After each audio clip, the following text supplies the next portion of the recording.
عید کے بعد جو بجٹ آ رہا ہے آپ اس کو کیسے دیکھ رہے ہیں؟ اگر یہ جنگ جاری رہتی ہے تو پھر پاکستان کے لیے بہت ہی ایک مشکل مرحلہ ہوگا. جو پہلے ہمیں بچاتے تھے اب وہ خود پھنسے ہوئے ہیں. 28ویں ترمیم بھی ہے عید کے بعد آن دا کارڈ. پاکستان کی پالیٹکس میں مزمل صاحب اتنا آسان نہیں ہے. ایک نہر بنانے نکلے تھے، پیچھے ہٹنا پڑا تھا نا. تمام ترمیموں کا ایک ہی مقصد تھا، جو ایک نیا سسٹم قائم ہوا ہے اس کو کنسالیڈیٹ کیا جائے. اپنے فائدے ذرا وہ کم کریں، پوری معیشت کی شکل جو ہے وہ اس کو بدلیں. پاکستان کی فیڈریشن جو ہے وہ NFC کے بعد معطل ہو کے رہ گئی ہے. مالی طور پہ کمزور وفاق اسٹیبلشمنٹ کو قبول نہیں ہے. اتنی ہمت نہیں ہوئی حکومت کی کہ 300 ارب روپے کے سالانہ ٹیکس جو 400 ٹوبیکو والی فیکٹریاں کھا جاتی ہیں وہ نہیں لیتے. اس بار ترمیم کے لیے نا PTI کا ایک گروپ توڑ لیا جائے گا. عید کے بعد بھی ملاقاتیں بند رہیں گی اڈیالہ کی. ان میں کوئی ایسی کنسیشن نہیں ملے گی جس سے عمران خان دوبارہ سیاست پر اثر انداز ہو سکے جیل میں رہتے ہوئے.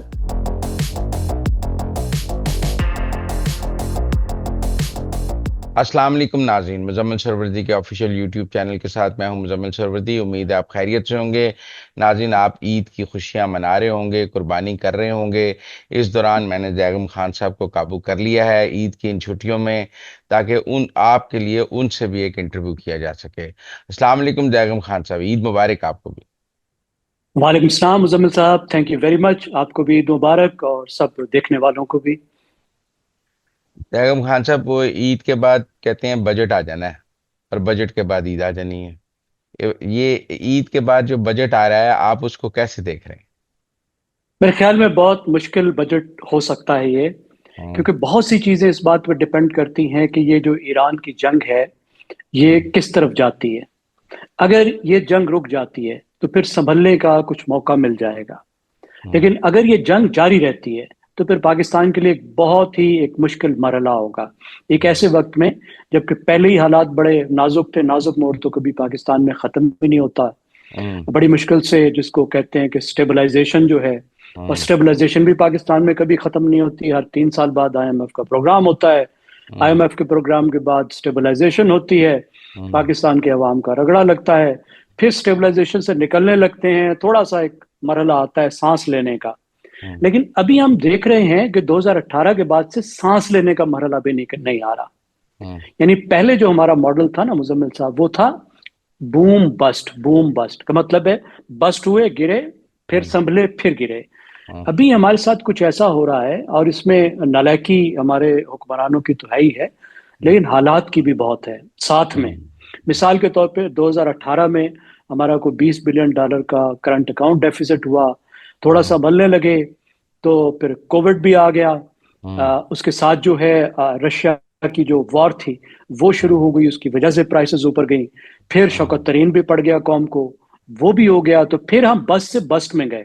ابھی ہم تھوڑا سا سنبھلنے لگے ہیں، اور دیکھنا تھا کہ کیا ہم بوم کی طرف جاتے ہیں یا نہیں جاتے. اور یہ ایران کی جنگ آ گئی ہے، اور یہ اس لحاظ سے بہت ہی خطرناک مرحلہ ہے کہ جو پہلے ہمیں بچاتے تھے اب وہ خود پھنسے ہوئے ہیں. یعنی آپ پیچھے دیکھیں، جب بھی ہم پھنستے تھے تو انہی عربوں کے پاس جاتے تھے کہ ہمیں یا شیخ ہماری جان چھڑاؤ، اور وہ جنرسلی مدد کرتے تھے. اب وہاں جہاں سے ہمارے 80% تیل آتا ہے، تیل گیس دونوں ملا کے، پیٹرو کیمیکلز وغیرہ بھی آپ پلس ایڈ کر لیں، 55% ہمارے ریمیٹنسز آتے ہیں. وہ خطرے میں ہیں، اور ان کی اپنی اکانومی اتنے بڑے خطرے میں ہے کہ وہ کسی کی کیا مدد کریں گے. تو اب ساروں کا اب دیکھ لیں کہ بجٹ پر کیا اثر پڑ سکتا ہے ممکنہ طور پر. تو کچھ نہ کچھ برا اثر تو لازمی ہے. آپ IMF کی ابھی کی رپورٹ دیکھیں، لیکن کتنا اثر پڑے گا. اور بجٹ کا مطلب ہے نیا فائنانشل ایئر. یعنی یہ جو فائنانشل ایئر جون میں ختم ہوگا، اس کے پہلے 3 کوارٹر جو تھے وہ کافی بہتر تھے، ہم سنبھل رہے تھے، اب تھوڑا سا گروتھ کی طرف جا رہے تھے. اب آخری کوارٹر کا بھی یہ نتیجہ سامنے آئے گا جس میں تیل بہت مہنگا ہے. دیکھنا ہے وہ کیا نتیجہ نکلتا ہے، کتنا ایک اثر پڑا ہے. اور اگلے سال کا اس بات پہ بہت زیادہ ڈیپینڈنس ہے کہ یہ ایران امریکہ جنگ جو ہے وہ کتنی جلدی ختم ہوتی ہے اور کب تک جاری رہتی ہے. کوئی 28ویں ترمیم بھی ہے عید کے بعد آن دا کارڈز، کہتے ہیں ترمیم آ رہی ہے، کوئی ایسا ہے آپ کو نظر آ رہا ہے؟ دیکھیے، ترمیم تو ہو سکتی ہے، اس میں تو کوئی بڑی بات نہیں ہے، لیکن میری رائے میں جو ترمیم کے حوالے سے جو ہوائیاں چھوڑی جا رہی ہیں نا، हम्म। और इतनी बड़ी बड़ी एक लिस्टें बनी हुई हैं कि वो कोई 30 सूबे भी बन जाएंगे, एनएफसी भी सिरे से खत्म हो जाएगा, पता नहीं क्या कुछ हो जाएगा। देखिए, पाकिस्तान की पॉलिटिक्स में मुजम्मिल साहब इतना आसान नहीं है। पाकिस्तान में जो स्टेक होल्डर्स की रेंज है ना, वो बहुत ज्यादा है।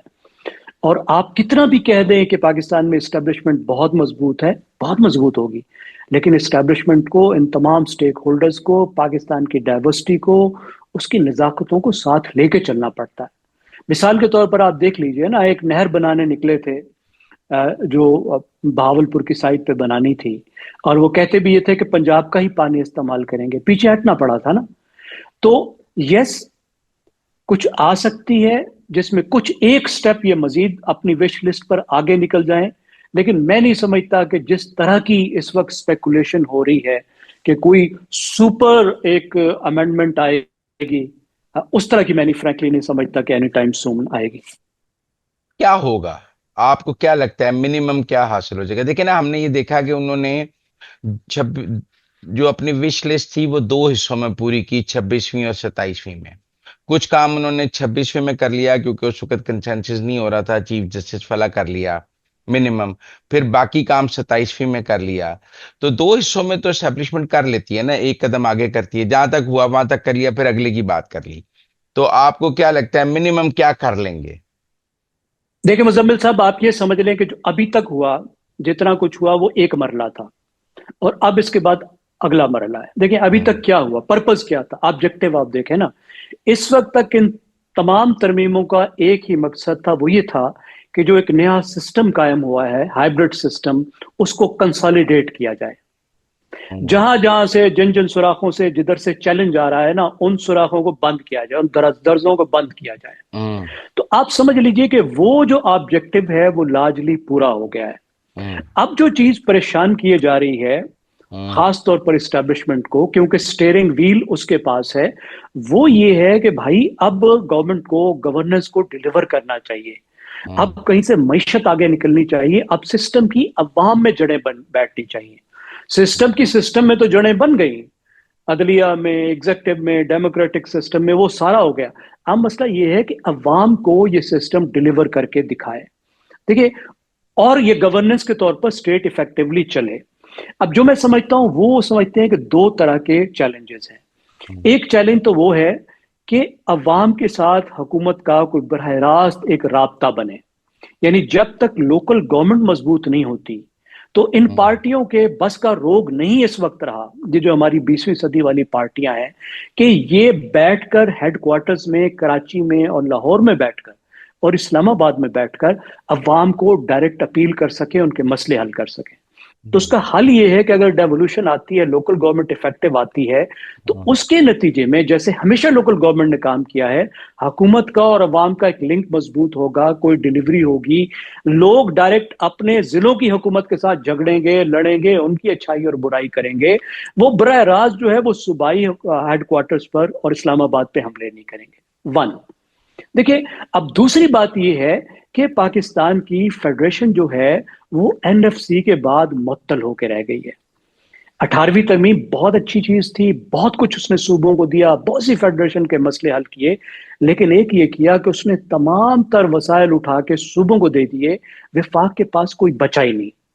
तो पहले जो था वो कोई 60-60 साल से ज्यादा, मेरे ख्याल 62 साल बनते हैं जब 18वीं तरमीम आई थी, सारा झगड़ा सूबों को था कि हमारे पास कुछ नहीं है, विफाक ले जाता है।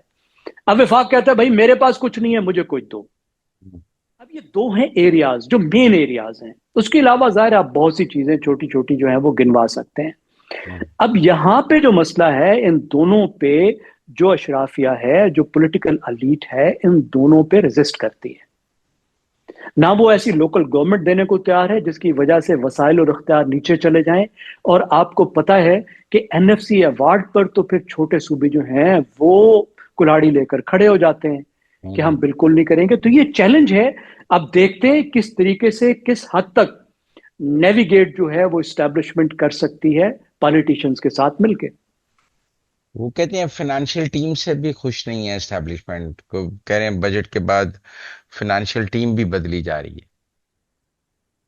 देखिए, मसला ये है कि फाइनेंशियल टीम में बुरा काम नहीं किया, दोनों जो साइड्स हैं, अगर आप स्टेट बैंक के गवर्नर को देखें या आप देखें वजीर खजाना को, दोनों ने स्टेबलाइजेशन पे बहुत अच्छा डिलीवर किया है। उन्होंने स्टेबलाइजेशन करके दिखा दी है, ये उनका काम था। अब जो मसला है जहां पे नाखुशी आप समझ लें या अगला चैलेंज समझ लें, वो ये है कि भाई मईशत में ग्रोथ आएगी तो मईशत के मसले हल होंगे ना। अब ग्रोथ कैसे लाई जाए और इस तरह की मईशत कैसे चलाई जाए कि जो अवाम को खुश करे। अब ये चैलेंज जो है ये सिर्फ टेक्नोक्रेट नहीं कर सकते, अब ये साथ में एक पॉलिटिकल चैलेंज है, और ये भी हमारी पॉलिटिकल गवर्नमेंट से बहुत सी कुर्बानियों का तकाजा करता है। और उसके साथ जो हमारी जो जो आप ये समझ लें कि हमारी वो एलीट जो कारोबार में है, जिसमें हमारी सियासी अशराफिया भी शामिल है, उससे कुर्बानियों का तकाजा करता है कि पॉलिटिकल इकानमी को ठीक करें, अपने फायदे जरा वो कम करें, पूरी मईशत की शक्ल जो है वो उसको बदलें। अब ये मसला मैं नहीं समझता कि खाली इस मिनिस्टर उस मिनिस्टर इस टीम उस टीम का है। ये एक ऐसी चीज है जो सबको बैठ के तय करना है कि भाई ये मईशत ऐसे नहीं चल रही, अवाम का रगड़ा निकल रहा है, अवाम का कोई फायदा नहीं हो रहा, सिर्फ एलीट का फायदा हो, let's sit down and agree to change it. तो इट्स अ बिगर थिंग। नहीं, पर आप ये देखें ना कि वो कहते हैं कमजोर वफाक है माली तौर पे, और माली तौर पर सूबे जो हैं वो मजबूत हैं। माली तौर पे कमजोर वफाक एस्टेब्लिशमेंट को कबूल नहीं है, क्योंकि एस्टेब्लिशमेंट का तो राब्ता वफाकी गवर्नमेंट के साथ ही है, वो सूबों से जाके तो पैसे नहीं ले सकती है। और पीपल्स पार्टी एनएफसी को छेड़ने के लिए तैयार नहीं है, सूबे छेड़ने के लिए तैयार नहीं है, तो फिर एस्टेब्लिशमेंट तो बंद गली में है ना इस हवाले से। देखिए पूरा मुल्क बंद गली में है, लेकिन उसका जो हल निकाला जा रहा है वो भी बंद गली से बाहर निकलने वाला नहीं है। मिसाल के तौर पर एक हल ये निकाला कि पेट्रोलियम लेवी से पैसे निकालें। क्यों? क्योंकि पेट्रोलियम लेवी को सूबों के साथ बांटना नहीं पड़ता। अब क्या क्या 1,000 अरब रुपए से ज्यादा जमा करने शुरू कर दिए, क्योंकि दूसरा कोई हल नहीं था। जब मुश्किल वक्त आया तो ये हुकूमत के लिए मुमकिन ही नहीं था, विफाकी हुकूमत के लिए, कि भाई 2-4 महीने के लिए लेवी लेना, वो बंद कर देती। लेवी लेना बंद कर देती तो ये पेट्रोल इतना ज्यादा महंगा ना होता जितना ये महंगा हो गया है। 150-100 रुपया कम से कम इस वक्त से उसकी कम प्राइस होती, संभाल लेते हम, फिर दोबारा लेवी लगा लेते। लेकिन क्योंकि हुकूमत ने टैक्स के सिस्टम को रिफॉर्म ही नहीं किया, अपनी इनकम के सिस्टम को रिफॉर्म नहीं किया। आप देखें ना, हम कहते हैं कि कोई 55 से 60% पाकिस्तान की जो मईशत है वो अनडॉक्यूमेंटेड है।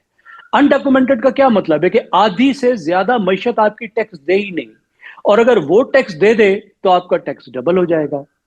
उधर तवज्जो नहीं दी। मिसाल के तौर पर इतनी हिम्मत नहीं हुई हुकूमत की कि 300 अरब रुपए के सालाना टैक्स जो 400 टोबैको वाली फैक्ट्रियां खा जाती हैं वो नहीं लेते। आपको पता है सेनेट में कितने टोबैको वाले बैठे हुए हैं, किस तरह वो आके सेनेटर बनते हैं, किस तरह जब भी टोबैको वालों को हाथ लगाने की कोई कोशिश की जाती है तो कैसे उसको नाकाम बना देते हैं। फिर आपको ये भी पता है कि कितनी बड़ी मईशत आपकी ट्रेडर्स के पास है, उनको कोई हाथ लगाने को तैयार नहीं होता। खासतौर पर मुस्लिम लीग नवाज तो हाथ लगाने को तैयार नहीं होती, उधर भी जाने को तैयार नहीं है। एग्रीकल्चर जो है वो बड़ा सेक्टर है, उसमें देखें वो मंडियां भी शामिल हैं, सिर्फ किसान शामिल नहीं है। अगर आप उधर देखें तो मंडियों में जो किसान जो कुछ लाता है, मंडी उससे दुगनी कीमत, दुगना उससे प्रॉफिट एक दिन में कमा लेती। आपने उधर भी एग्रीकल्चर सेक्टर को भी टैक्स करने की कोशिश नहीं की, टके के आपने रिफॉर्म करने की कोशिश नहीं की। सिर्फ आप एनएफसी की बात करेंगे तो बात नहीं होगी। तो आपको जो रिफॉर्म करने थे वो जब तक आप नहीं करेंगे तो खाली देखें, मसला यह है कि इल्जाम लगाने से तो हल नहीं होगा। वही मैं कह रहा हूं ना कि आपको पूरी मईशत को दोनों साइड्स पे रिफॉर्म करना है। वो मैकेंजी ने रिफॉर्म्स तो करनी थी ना एफबीआर में, मैकेंजी ने क्या किया? कुछ नहीं किया, कुछ नहीं किया। देखिए ये जो चेंजेस हैं ये बाहर की फर्म्स, बाहर के एक्सपर्ट्स नहीं कर सकते। जो रिफॉर्म्स होते हैं वो हमेशा होम ग्रोन होते हैं। ये कंसल्टेंट्स के बस का रोग नहीं है। आपको पता है क्या है, कंसल्टेंट आपको क्या बार बार एक ही बात बताते रहेंगे और आप फिर करेंगे कुछ नहीं। सबको पता है कि मसले क्या है, मसले का हल क्या है, मसला है इम्प्लीमेंटेशन का। उसके लिए पॉलिटिकल विल नहीं है, ये है मसला। जब वो कहते हैं इस बार तरमीम के लिए ना पीटीआई का एक ग्रुप तोड़ लिया जाएगा क्योंकि पीपल्स पार्टी नहीं मान रही, तो पीटीआई के अंदर एक फॉरवर्ड ब्लॉक बनाकर तो फिर मर्जी की तरमीम कर ली जाएंगी। आपको ये मुमकिन नजर आता है? नहीं, मुझे मुमकिन नजर नहीं आता। देखें अगर पीटीआई हुकूमत से निकल जाती है, क्योंकि पीटीआई सॉरी पीपल्स पार्टी, अगर पीपल्स पार्टी कुछ नहीं करती تو پیپلز پارٹی تو سندھ سے جائے گی. پیپلز پارٹی تو برداشت ہی نہیں کر سکتی کہ وہ سندھ سے جائے, وہ حکومت سے چلی جائے گی, سندھ سے نہیں جائے گی. اگر پیپلز پارٹی جو ہے وہ چپ کر کے ایک سائڈ پہ ہو جاتی ہے, اور وہ جس طرح نہروں والا معاملہ تھا ہوں وہ ہو جاتا ہے اور پورا سندھ کھڑا ہو جاتا ہے, تو پھر آپ کیا کر لیں گے؟ کیا برداشت کر سکتی ہے حکومت؟ آپ ایک نہر کے مسئلے پر تو پیچھے ہٹ گئے تھے, یہ تو اس سے زیادہ سیریس مسئلہ ہو جائے گا کہ پورا سندھ کھڑا ہو جائے گا. تو آپ کو ساتھ لے کے چلنا پڑے گا, پیپلز پارٹی کو بھی ساتھ لے کے چلنا پڑے گا, پی ٹی آئی کو بھی ساتھ لے کے چلنا پڑے گا, بجائے اس کے کہ ایک حصہ توڑیں. ڈو کنونس دم. دیکھیں معیشت پر انہوں نے بہت سے ایسے اشارے دیے ہیں بار بار, پی ٹی آئی کی جو حکومت ہے کے پی کی, انہوں نے بھی بے شمار ایسے اشارے دیے ہیں, بار بار کہا ہے کہ ہم ساتھ کام کرنے کو تیار ہیں. تو یہ ایسا مسئلہ نہیں ہے جو جھگڑے سے یا بلڈوز کرنے سے حل ہوگا. اس ہوں میں آپ کو کنسنسس بلڈ کرنا ہی پڑے گا, اور جن جگہوں پہ کنسنسس بلڈ کرنے کی ضرورت نہیں ہے, جو آپ نے کرنے ہیں وہ تو کریں نا. دیکھیں جو ٹیکسیشن لینی ہے, تمباکو والوں سے آپ سے ٹیکس لینا ہے, یہ کیا زرداری سے پوچھ کر لینا ہے آپ نے؟ یہ کیا آپ نے افریدی سے پوچھ کر لینا ہے؟ آپ کے پاس پورا اختیار ہے. جو آپ نے دکانداروں سے ٹیکس لینا تھا, وہ تو زیادہ 50% زیادہ دکاندار تو پنجاب میں بیٹھے ہیں, کیا آپ نے ان دو حکومتوں سے پوچھنا ہے؟ دیکھیں یہ تو حکومت کے پاس جو اختیارات ہیں ان کو استعمال کرنے کی بھی پولیٹیکل ول نہیں ہے نا. آگے جانا تو دور کی بات ہے کہ جہاں پہ دوسروں سے اجازت لینا ضروری ہے. اچھا یہ بتائیں، یہ عید کے بعد بھی ملاقاتیں بند رہیں گی یہ ڈیاللہ کی، کہ کوئی عید کے بعد آپ کو ملاقاتیں کھلتی نظر آتی ہیں؟ دیکھیے مسئلہ یہ ہے کہ جس طریقے سے پی ٹی آئی سیاست کر رہی ہے وہ ایک ایسی سیاست ہے جس میں کوئی معاملہ سیٹل ہوتا نظر نہیں آ رہا. دیکھیں میں پھر اس میں تھوڑی سی تفریق کروں گا. پی ٹی آئی کے بھی ہمیں پتہ ہے مختلف سیکشنز ہیں. ہوں ایک سیکشن ایسا ہے جس کو ہم بولتے ہیں پولیٹیکل سوشیالوجی میں ڈسرپٹیو پالیٹکس. ہوں وہ اس طرح کی تحریکی سیاست کرنے کی کوشش کر رہے ہیں جو ایک مکمل طور پہ آؤٹ سائڈر کرتا ہے, جو انقلابی جماعت کرتی ہے. 9 مئی کو بھی یہی ہوا تھا نا. دیکھیں ناکام انقلاب جو ہے وہ بغاوت ہوتا ہے, اور کامیاب بغاوت انقلاب ہوتی ہے. اب پی ٹی آئی والے اس کو انقلاب کہتے رہیں, لیکن دوسری سائڈ کے لیے تو بغاوت ہے, کیونکہ پورے کا پورا سسٹم کو پلٹنے کی ایک کوشش تھی. تو ہوں جب تک مقتدرہ یہ سمجھتی ہے کہ پی ٹی آئی کا یہ ایک سیکشن سسٹم کا حصہ نہیں بننا چاہتا, مکمل طور پہ ڈسرپٹیو سیاست کر رہا ہے, تو اس وقت تک یہ مشکل جو حالات ہیں ان کے جاری رہیں گے. اب تھوڑی بہت اگر رعایت مل جاتی ہے ملنے کی عمران خان سے, تو وہ تو بگ ڈیل نہیں ہے نا. ہوں تھوڑا سا اگر ٹوٹی کھول دیتے ہیں اور پھر ٹوٹی بند کر دیتے ہیں, تو یہ تو آپ اس کو کنٹینیوٹی سمجھے نا. اگر وہ اجازت دیں گے بھی تو اس شرط پر ہی اجازت دیں گے جو انہوں نے شرط لگائی ہے کہ آپ جا سکتے ہیں, مل سکتے ہیں, واپس پیغام نہیں لا سکتے, واپس ان کے بہاف پہ کوئی ٹویٹ نہیں کر سکتے, میسج نہیں کر سکتے. آپ ہوں صرف ہیومینیٹیرین بیس پر جا کر مل سکتے ہیں ان کو قیدی کے طور پر. میرا خیال اگر کوئی کنسیشن ملی بھی تو وہ اس طرح کی ملے گی, انہیں کوئی ایسی کنسیشن نہیں ملے گی جس سے عمران خان دوبارہ سیاست پر اثر انداز ہو سکیں جیل میں رہتے ہوئے. آپ کو کوئی پاکستان میں اگلے 6 ماہ میں کوئی سیاسی عدم استحکام نظر آ رہا ہے؟ دیکھیے مزمل صاحب, جو عدم استحکام ہوتا ہے نا, اس کو کوئی بھی سوشل سائنٹسٹ, میں تو ادنا طالب علم ہوں, پریڈکٹ نہیں کر سکتا. اگر نہیں ہو تو 60 سال نہ ہو تو 6 دن میں ہو جائے, مطلب ایسا ہو سکتا ہے. لیکن اس میں جب ہم مستقبل کی بات کرتے ہیں تو سینیریو بناتے ہیں نا, منظر نامے بناتے ہیں. اگر میں منظر نامہ بناؤں مختلف فیکٹس کو اپنی انڈرسٹینڈنگ کو سامنے رکھتے ہوئے, تو میں یہ کہوں گا کہ نہیں, ایسا ہونا جو ہے وہ بہت مشکل ہے. ہو سکتا ہے لیکن مجھے امکان نظر نہیں آتا. آپ اب کو میں کوئی؟ اس کو سوشیولوجیکل وجہ بھی بتا دوں اس کو. ضرور ضرور. دیکھیے آپ اس وقت ذرا بیٹھ جائیے, اور جتنی بڑی بڑی پاکستان میں, ہمارے ہمسایہ ملک میں, دوسرے ملکوں میں جو بڑی بڑی تحریکیں چلی ہیں جنہوں نے ڈسٹرپٹ کیا ہے, آپ ان کو ذرا دیکھیے کہ کیا وہ ایسے وقت میں چلی ہیں جس وقت معاشی حالات بہت خراب تھے, یا ایسے وقت میں چلی ہیں جب معاشی حالات اچھے تھے. تو آپ حیران رہ جائیں گے کہ اس طرح کی بڑی تحریکیں جنہوں نے الٹا دیا پورے معاشرے کو, سب کچھ ڈسٹرپٹ کر دیا, وہ ایسے وقت میں چلی ہیں جب معاشی حالات بہتر تھے, جب جو مسائل تھے معاشی مسائل وہ حل ہوئے, معاشی حالات بہتر ہوئے, ٹھیک ہوئے, اسی وقت چلی.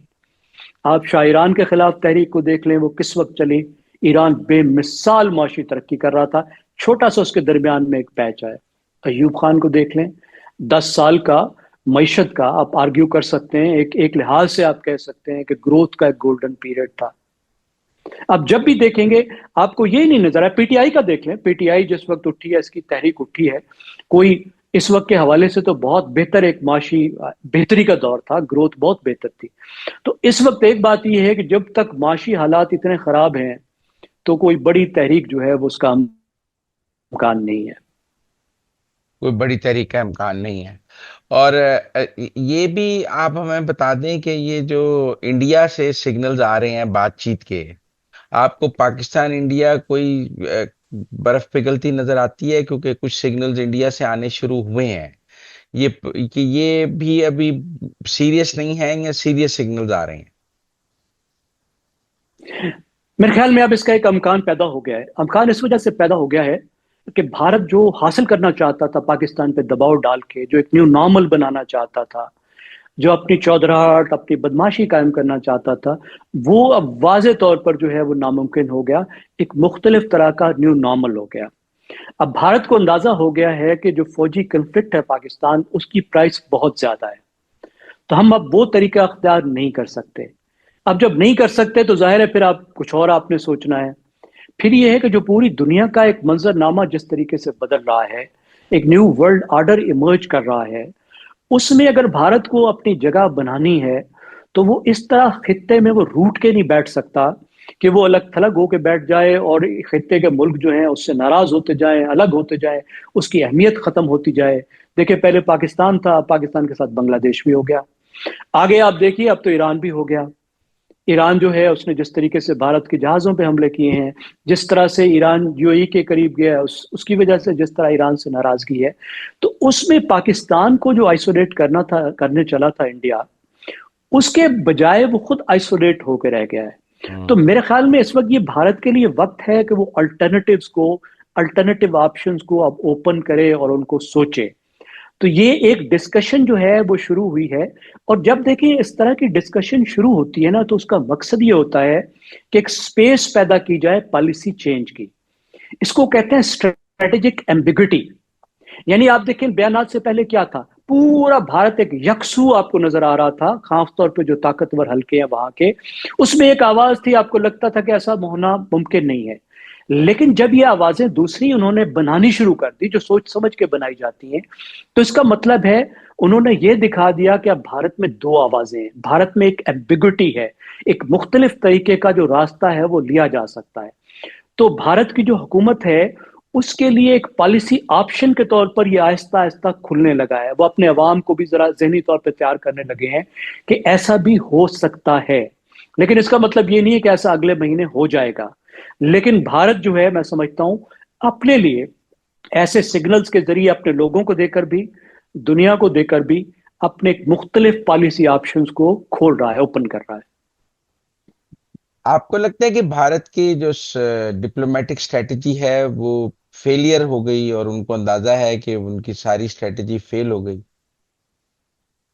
इसमें तो कोई शक ही नहीं है जी। आप मतलब जब भारत की बात करते हैं तो मैं तो मुजम्मिल कोशिश करता हूँ पाकिस्तानी एक्सपर्ट्स को ना पढूं ना सुनूं।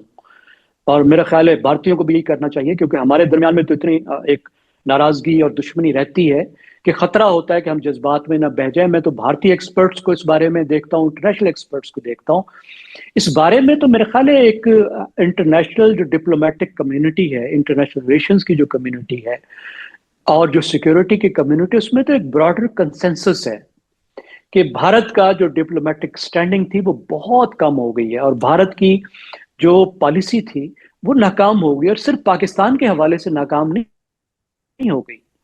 अब आप देखिए एक दहाई से ज्यादा 2012 से आप देखिए, उससे भी पहले जब ओपन अप हुए थे ताल्लुकात, अमेरिका ने रियायतें देनी शुरू की थी भारत को चीन के खिलाफ बिल्ड करना शुरू किया था, वो किधर गया? धड़ाम से गिर गया। अब वो भारत को चीन के एक काउंटर वेट के तौर पर खित्ते के जो इंडो पैसिफिक एरिया है उसके नेट सिक्योरिटी प्रोवाइडर के तौर पर नहीं देखते।